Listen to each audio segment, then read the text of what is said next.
Is it fair to say that a reverse mortgage may not be right for everybody?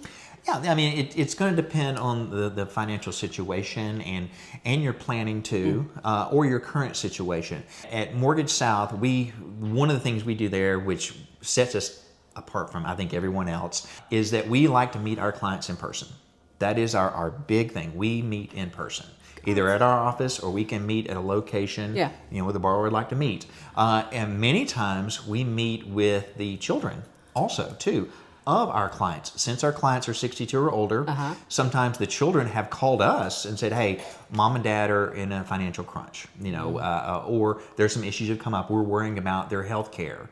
Or paying for health care. We checked in reverse mortgage. We know a little bit about it. We want to know more.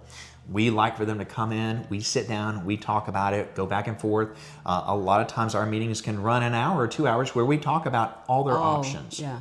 That's something that we really, really like to do. And then also too, sometimes it may not be the best option for them. Yeah. Sometimes they may not have enough equity in the home. That is one thing with the HECM reverse mortgages, we have to look at to see, if there is enough equity in the home. If they've taken out loans and they just don't have much equity, HECM reverse wouldn't be an option for them. What about credit score? Do they? Credit scores. Credit is something in the reverse mortgage they do look at, but it's looked at differently than on the forward mortgage. Yes, because mainly we're looking at equity in the home, their age, and to see what we can do for them. It doesn't really play into it as much as like I said, in the forward mortgage. The main thing we're going to be looking at is how they paid their property taxes, homeowners insurance, and HOA.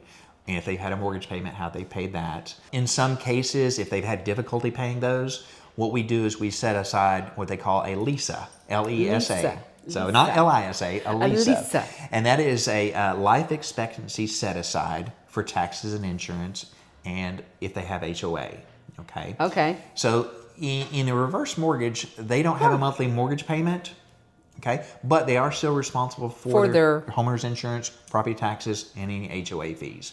So that's what and a lot of our clients like to pay those yearly. Sometimes they pay them monthly, especially with their homeowner's insurance. Yeah. It's all bundled in with their auto insurance. Right. But with the LISA, if they've had issues with credit, struggling to pay those, and what we'll have to do is set aside enough money to pay those for the remainder of their life. So it's a chunk of money they do have to set aside. But the good news is they don't have to worry about it.